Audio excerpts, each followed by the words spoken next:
Can you imagine America without Italian Americans? Can you imagine America without pizza? It's kind of hilarious to me that we take all of this for granted. We're like, of course Italians are white. Look how assimilated they are. President Calvin Coolidge signed the bill. He said, quote, "America must be kept American." He presented charts and graphs and cranial measurements, arguing that Italian, Jewish, and Eastern European immigrants were biologically inferior to the existing American population. And what follows in his 3 different testimonies is the case that Italy in particular, which was a pretty big source of American immigration at this point, was degrading the American racial stock. How can the Italians be degrading, the Southern Italians, be degrading the American racial stock if they were always considered white, if they were always considered the same? How could they be polluting the pool? It doesn't make sense to me. And they argued that Southern Italians weren't really European. They were, in his phrase, descendants of slaves, Roman slaves, Mediterranean slaves. And by his classification, they were racially identical to Northern Africans. This is the President of the United States saying, good thing we pumped the brakes on the Italians. Now we can keep America, America. There are literally these battles in the Senate, in these groups, trying to keep racial purity. And the way they're keeping racial purity is they are preventing Southern Italians from coming into the US. But at the same time, legally, they're still white. I'm giving you primary sources so you can understand how we got to the point in 1924 where Italian immigration was essentially down. Hi, I'm Danielle Romero. Thank you so much for being with me here on my channel where we talk about American identity and family stories. In the early 1920s, a prosecutor in Birmingham, Alabama, stood up in court to try to do what he thought was a simple job.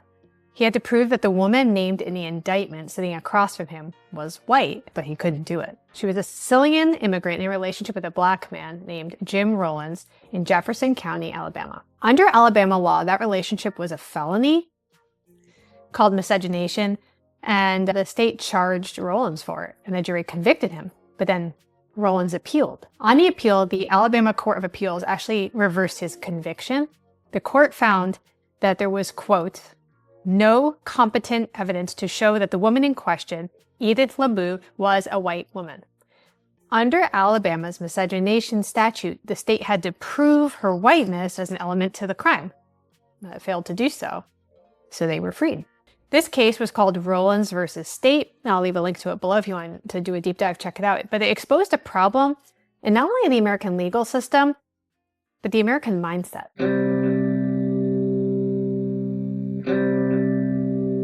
To understand what happened to Italians in 1924, we actually have to start with American race science. Specifically, the science that classified Southern Europeans as a separate and inferior race called Mediterranean. And to understand that, we actually have to go further back even than most people would think. So we actually have to go back to 1751. So this is before the United States is a country. We're still a British colony. This is 25 years before the American Revolution. Benjamin Franklin is writing. He's always writing, right? Always publishing a tract. And he publishes a tract called The Observations Concerning the Increase of Mankind. Now, I'm going to tell you why I think it's important to just hear what Ben Franklin has to say. He's a founding father. He was not a president. When we're talking about who counted as white in America, when we're talking about what the founding fathers had in mind, we need to hear from them.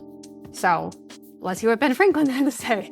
So in this tract, he argued that the only truly white populations of the world were very narrow. He wrote that, quote, the Saxons who were with the English make the principal body of white people on the face of the earth. That's who he counted as fully white, if you were Anglo-Saxon. Franklin then went on, shockingly, to list other European groups who he did not consider white, and he actually called them swarthy. So he separated them from white people. And his list was interesting. It included the Spaniards, the Italians, the French, the Russians, and the Swedes. So that's Benjamin Franklin in 1751. He's explicitly writing Italians out of the white category, along with most of continental Europe. But this video is about the Italians, so we're going to stick with that line. 40 years later, in 1790, the first Congress passed a law called the Naturalization Act. So they finally have a country, we have a country, and then they're like, if they weren't born here, who are we going to accept in our country? This was the first American law regulating who could become a citizen. So it restricted citizenship to, quote, free white persons of good character. Now, the words white and good character were, in historian Anthony Anatucci's phrase, code for Anglo-Saxon Protestant heritage. And I agree with him, because even though I don't come from that background, I think that's probably true. I think it was probably self-referential. I mean, think about Ben Franklin. He's saying, people like us, that's who can come. If you're a free white person of good character, and it's like, well, who counts as white? They're not telling you because they already told you before. He already said who was white. He's like, it's Anglo-Saxon. So that was the founder's standard. And I do know that people have brought this up before, that there were like 2 signers of the Declaration of Independence who were Italian, and that Thomas Jefferson had a BFF who was Italian. These were Northern Italians, and that actually was a huge, huge difference. Being a Southern Italian was a deal breaker, and we're going to get into that later. From the first American immigration law, white was a category that Italians were not automatically inside. I know that people have a lot of feelings about this. I don't hate white people. I don't hate black people or brown or red or yellow, whatever color you're putting people into. I'm a historian. I look at primary sources, and I'm curious about my family's experience here in the United States, and I'm curious about just the American experience. And this is a pretty big part of the American experience. How do you become American, right? So now, the scientific dressing up of this exclusion that came later, the justifications for this just started to build on each other. In 1899, a Massachusetts economist named William Z. Ripley published a book called The Races of Europe. And so Ripley actually was a professor at MIT, and then he later went to Harvard. And his book split European into 3 separate races. So he's saying, okay, they're not all the same, and we're going to tell you how. He arranged them geographically from north to south. The Nordics were the tall blondes from Scandinavia and northern Germany. The Alpines were the stockier Central Europeans. And then the Mediterraneans were the darker Southerners from Italy, Spain, and Greece. So Ripley's system was this pseudoscience dressed up using things like skull measurements and things like that. And it was also Harvard pseudoscience, which in 1899 was enough to make it trustworthy. This was canon to the American public at this point. Okay.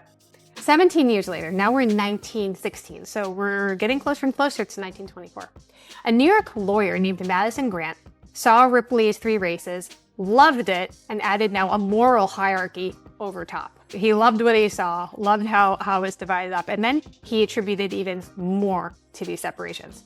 So he wrote a book called The Passing of the Great Race, or The Racial Basis of European History. He put Nordics on top as a master race, where have you heard that before, that had built Western civilization, and he put Mediterraneans on the bottom as a degrading influence, dragging American stock down. Okay. So Grant wrote about Southern Italians directly. He separated them again. There's a separation multiple times in his own words in this book. And this is not just a rando dude writing a book. He influenced legislation. He influenced that immigration change in 1924. And we're going to get to that too.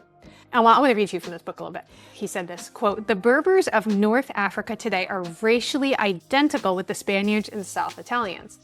Elsewhere in his book, Grant wrote, quote, "The South Italians of today are very largely descendants of the nondescript slaves of all races, chiefly from the southern and eastern coasts of the Mediterranean, who were imported by the Romans under the empire to work their vast estates." This book sold so well. I think there was like 4 editions here in the US. And they argued that Southern Italians weren't really European. They were, in his phrase, descendants of slaves, Roman slaves, Mediterranean slaves. And by his classification, they were racially identical to Northern Africans. I mean, this book did really well. Theodore Roosevelt wrote Grant a private letter. He praised it, saying, quote, "It's a capital book in purpose, in vision, in grasp of the facts our people need to most realize." F. Scott Fitzgerald actually paraphrased Grant's book in the dinner party scene in The Great Gatsby in 1925. And in the 1930s, there was a German translation, reached Berlin, and Adolf Hitler wrote Grant like a fangirl letter. And he called it, his book, The Passing of the Great Race, his Bible. He's like, I love this book. Okay, great.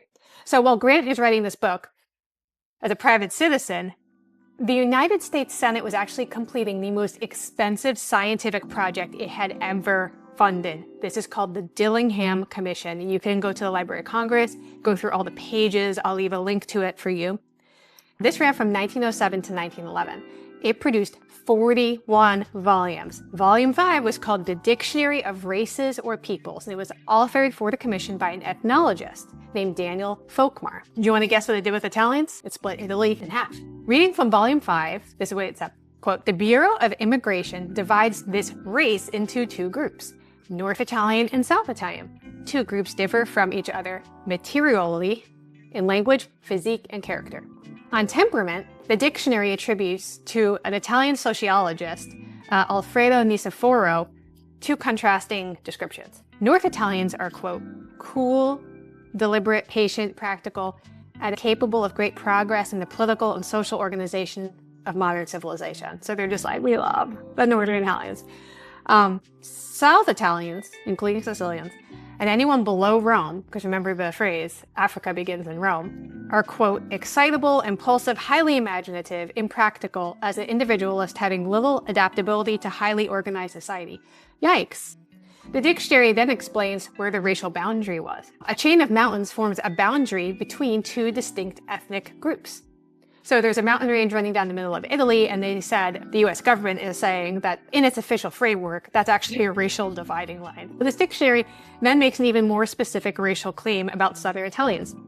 So this is again from Volume 5. Quote, the foremost Italian ethnologist, Sergi, traces their origins to Hamitic stock of North Africa.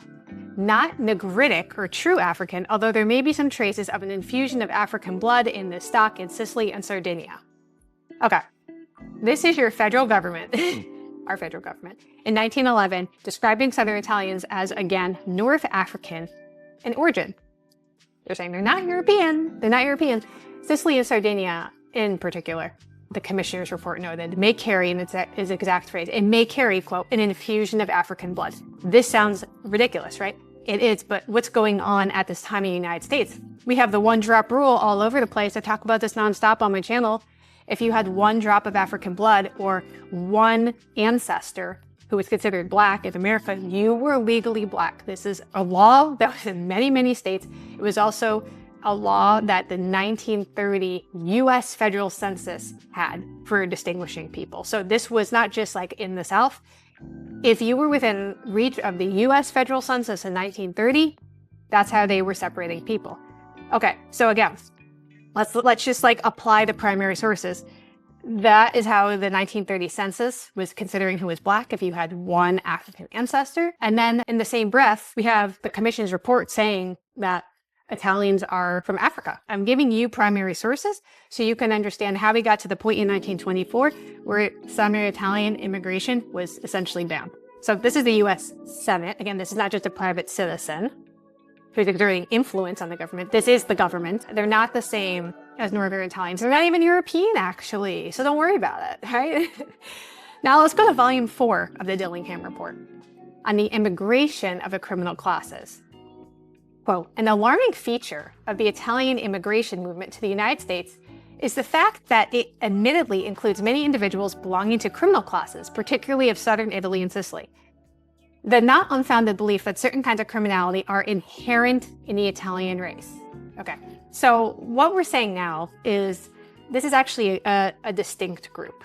We don't even need to argue about it. That's how they saw it. Am I saying that's what it is? Am I saying that's true? No, but that is how these contemporaries are seeing it, and this impacted the laws that they made. So when we're studying the immigration changes that were against the Southern Italians in 1924, we can't pretend like this stuff doesn't exist. This is the conversation that was happening around those laws. And there's another twist. If you've never heard about the Dillingham Commission, the whole thing, I'm sure, is like, what?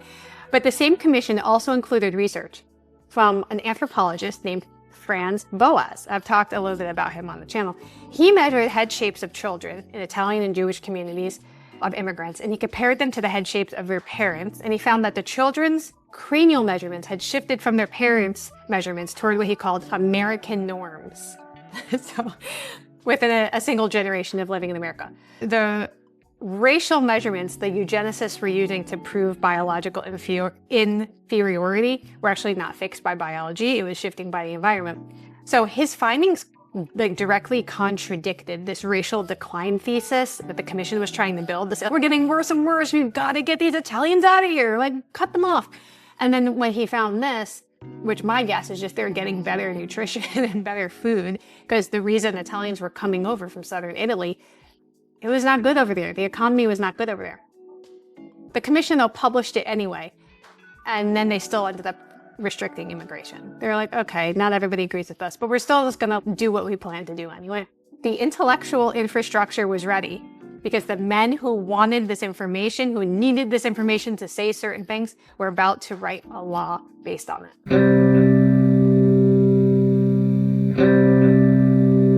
By the late 1890s, the movement to restrict Italian immigration had an organization. It was called the Immigration Restriction League, founded in Boston in 1894 by 3 Harvard graduates, and its co-founder was a Harvard-trained lawyer named Prescott Hall. In 1897, Hall published an article in the North American Review. This was, at the time, one of the most respected magazines in the country, and he posed the question of American immigration policy as a straight racial choice.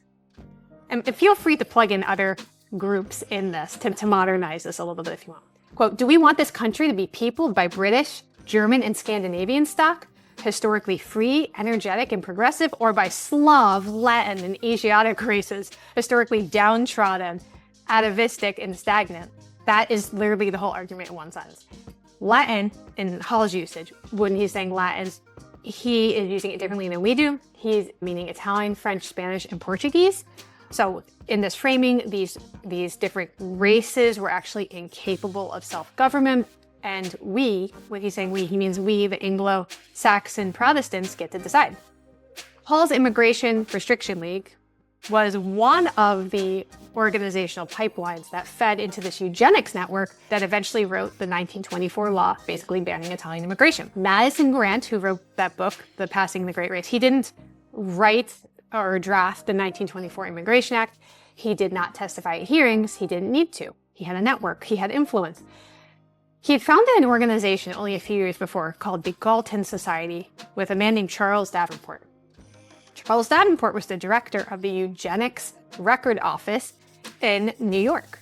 The society's stated purpose was to promote race-based immigration policy. Its members included very prestigious people, including professors from Harvard, Columbia, Princeton, and a U.S. congressman from Washington State. His name was Albert Johnson. In 1924, Albert Johnson became chairman of a House Committee on Immigration and Naturalization. So he's going again from the private sector, and now we're moving and branching out into political influence and policy creation. Johnson's official expert witness was a eugenicist named Harry Laughlin, who was also part of his little Galton Society. So these guys knew each other.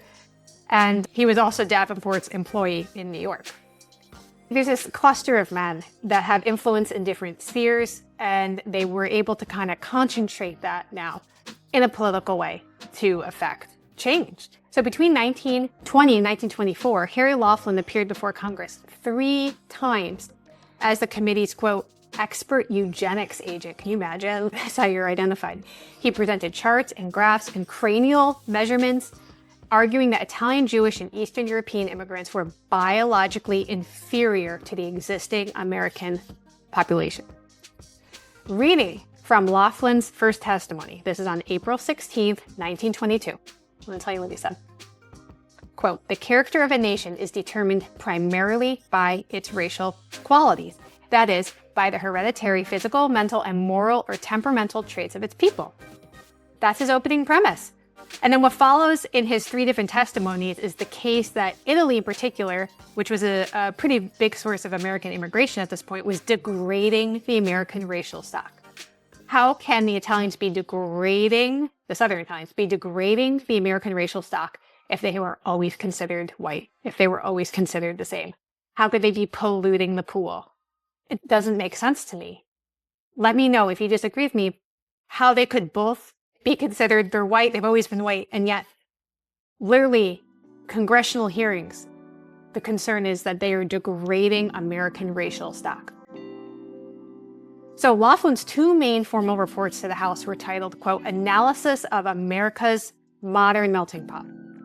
We're going to get deep in the weeds, but I think it's important to have the primary sources because I'm not just making stuff up. I'm not just like giving you my vibes on stuff. This is part of the record. This is primary sources. And If we're not allowed to bring primary sources into the conversation, we're toast. This is a sad state of affairs, but so many people who disagree with me are going to disagree with me with a lot of emotion and just not even engage with the sources. I didn't write these sources. I wasn't alive. I had nothing to do with this. I'm just pulling them out of the Library of Congress. And I think there's just the pain of cognitive dissonance of being like, wow, like there was something else going on. We weren't always considered the same group. But his reports had specific data tables that singled out Italian immigrants as biologically undesirable. So what is the result of all of this? The result is a law. A law. The Immigration Act of 1924. It also went by two other names, the Johnson-Reed Act, after its sponsors, and the National Origins Act. This was the mechanism that it used to decide who got in. And we don't really use this title as much, but I think it's more truthful because it wasn't just about we don't want immigrants, it's that we want to keep America racially pure. And so how do we do that? This is how it was implemented. So Congress picked a target census year. They picked a year where they're like, we love how the numbers look on this census year. We love how many Anglos or whatever are on the census here. Okay. Then Congress said each country that was trying to come into the US got an annual immigration quota equal to 2% of the number who had been counted in the previous year. They picked 1890. I want to tell you why they picked 1890. 1890 was specifically before most Italian, Jewish, and Eastern European immigrants began coming to the US. It was chosen for that reason. So they're saying we need our country to basically mirror that time. So we're going to limit immigration so that the numbers reflect what it used to look like in 1890, in the glory days of 1890.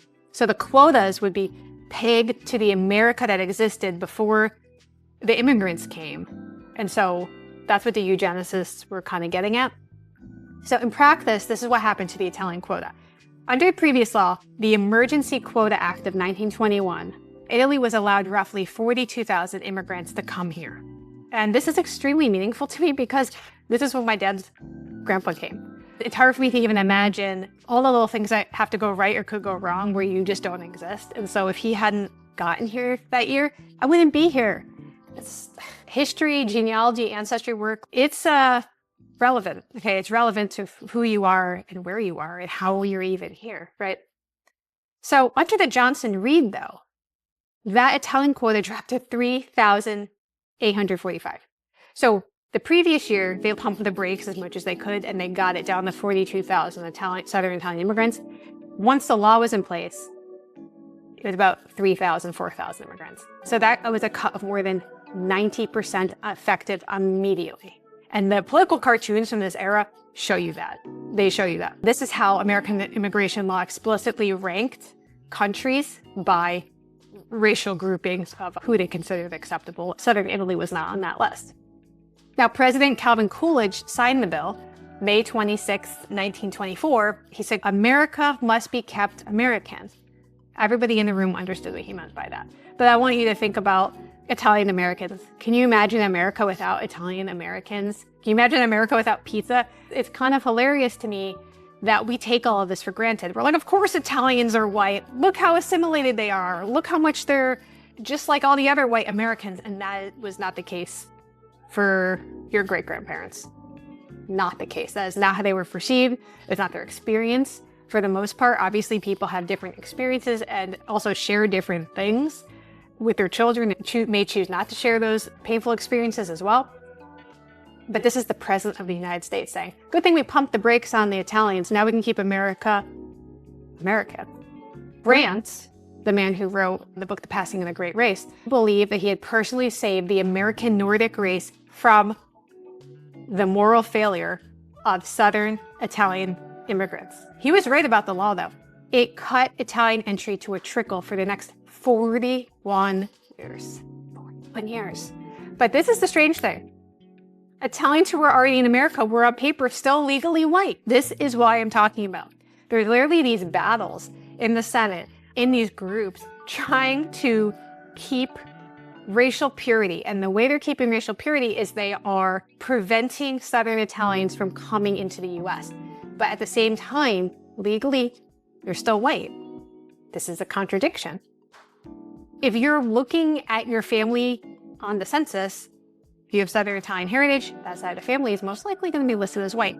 If you're looking for your Italian ancestors in the standard federal record, you're almost going to get that W there. Unlike Japanese and South Asian immigrants, Italians never faced Supreme Court challenges to their whiteness for naturalization purposes. And there were plenty of court cases like that. In 1922, the court had to decide Ozawa versus the United States, and it ruled that a Japanese immigrant was not white and couldn't become a citizen, even though when he was in court, he's like, I've lived here for a long time, I'm as American as apple pie, and my skin is actually whiter than yours. But they were like, well, white's not a skin color, so you can't become a US citizen.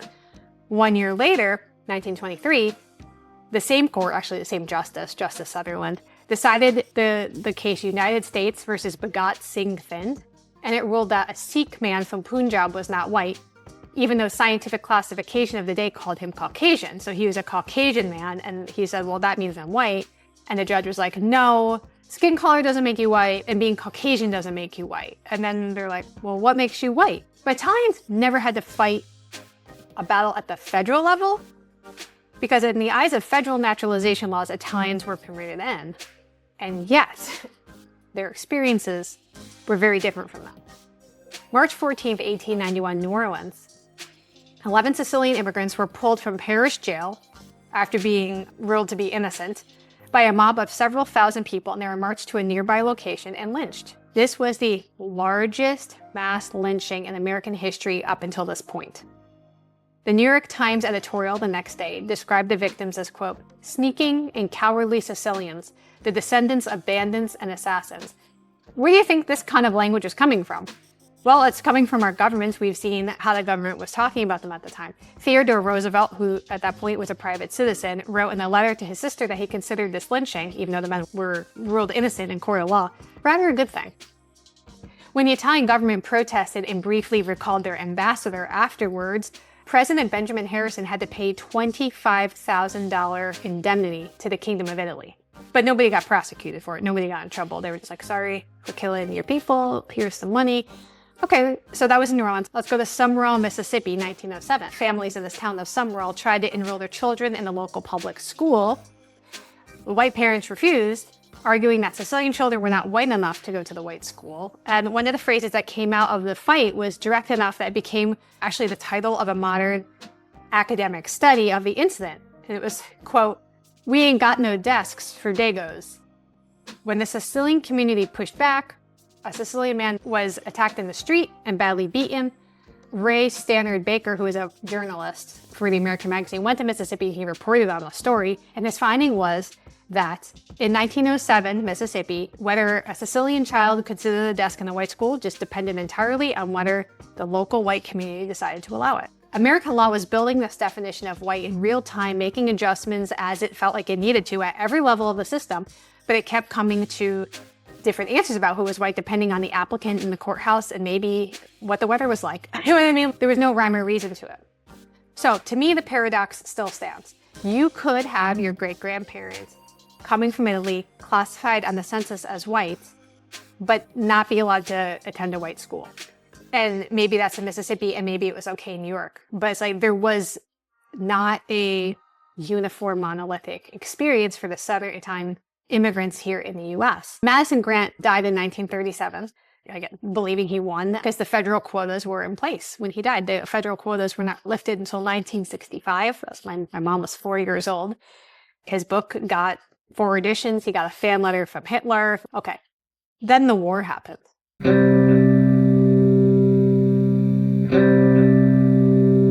I'm probably going to cry a little bit about this because my grandpa was the son of Italian immigrants, and he and his brothers all signed up to fight in World War II, like as children. Like they left high school after Pearl Harbor to fight for America.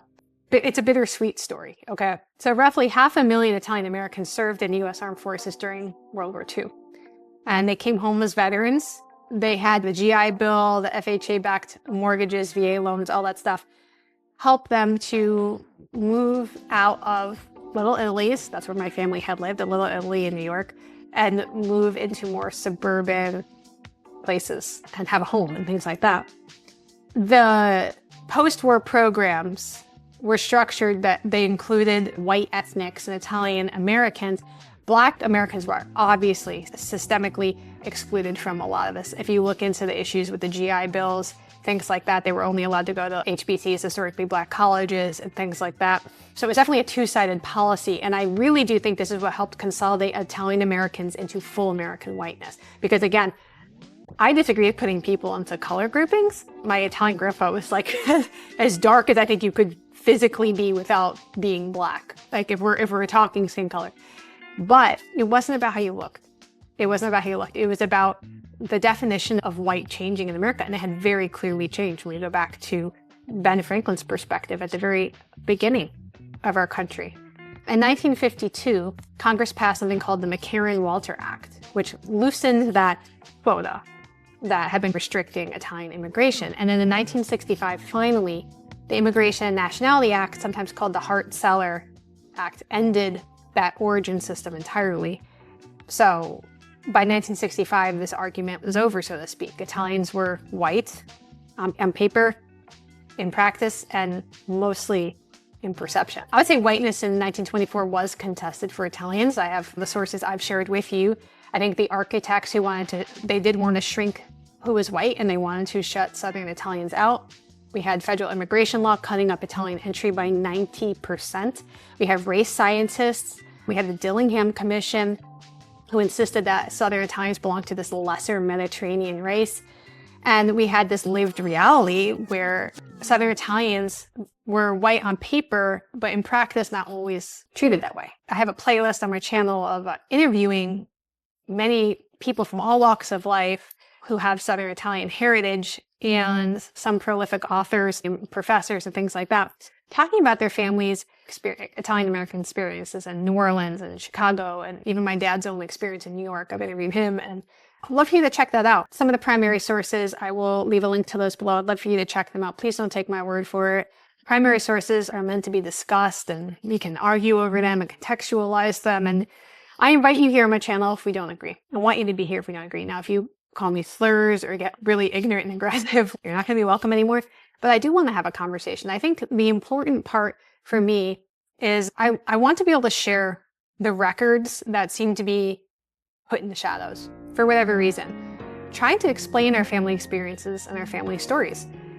And so if you want to support that work, you can join me over at patreon.com/NYTN. I try to get patrons an episode early, and I usually put PDFs on there and behind the scenes stuff on there, and we can message on there as well. You can send me a coffee at coffee.com/NYTN. If you have Southern Italian heritage, I'd love to hear where your family came from and when they came over to the US. Otherwise, I'll see you soon.